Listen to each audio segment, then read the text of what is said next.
Je me présente Djelalia Meili, encadrant technique à la régie de quartier de Bron. Je suis en poste depuis le 16 octobre 2017. J'ai intégré l'entreprise en tant que chef d'équipe et ça fait 2 ans que je suis sur le poste de encadrant technique et je supervise les 2 chefs d'équipe et les CDDI. Donc voilà, mon rôle est de encadrer, organiser le travail et de gérer les plannings et les heures d'insertion.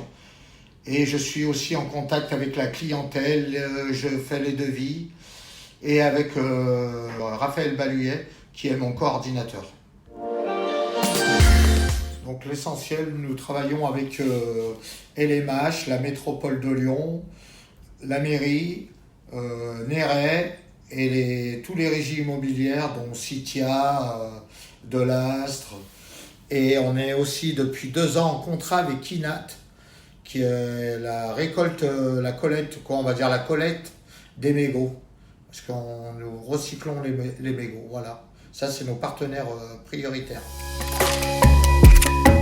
Donc, sur le terrain, avec les partenaires avec qui on travaille, les CDDI, c'est les premiers concernés. Donc, on est là pour les former et les rendre opérationnels pour qu'ils aient une qualité de travail qui soit irréprochable envers le client. Donc la plupart des CDDI, c'est leur premier emploi ou voire certains une difficulté de la langue française. Donc c'est pour ça que les personnes qui ont un problème de langue, on les envoie sur le FLE. C'est les cours de français qui sont sur Bron le mardi et le jeudi après-midi.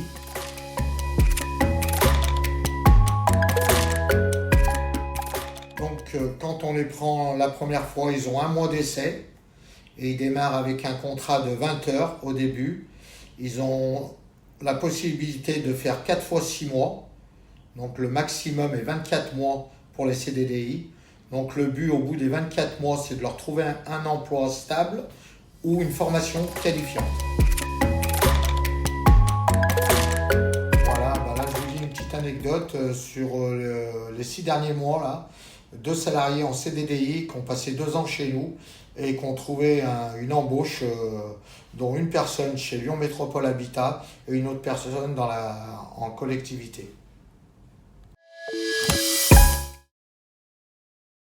Bonjour, donc je suis Estelle Ducreux, CIP de la régie de quartier RIB pour le pôle cadre de vie qui est l'entreprise d'insertion.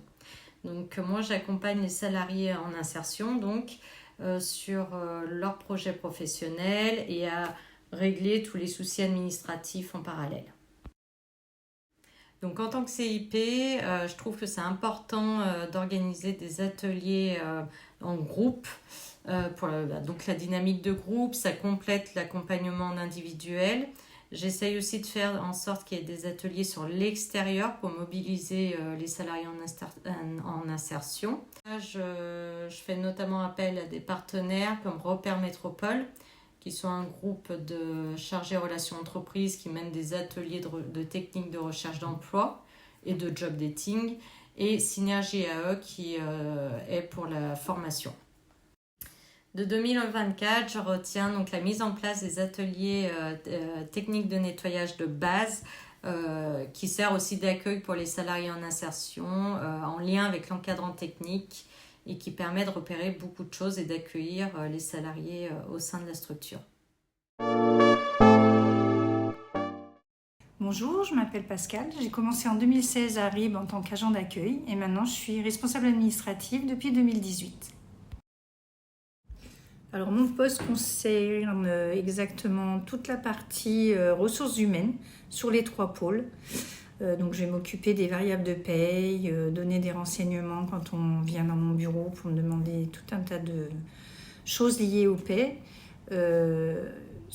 J'ai aussi sur le pôle médiation et cadre de vie, je fais des déclarations d'aide au poste. Donc déclarer les heures et le montant pour qu'on ait une aide sur une subvention. J'ai aussi tout ce qui est sur la partie cadre de vie, les renouvellements de contrats, les avenants, et puis tout ce qui va concerner la médecine du travail, la mutuelle, l'adhésion, vérifier les documents. Maintenant, je fais un atelier administratif où je leur explique comment lire un bulletin de salaire.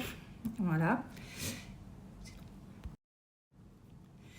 Alors, je m'occupe aussi de tous les remboursements des formations, soit auprès de notre OPCO, soit auprès du mouvement des régies. Et puis, j'ai une grosse partie comptabilité aussi, où il y a quelqu'un du cabinet qui vient 2 fois par mois.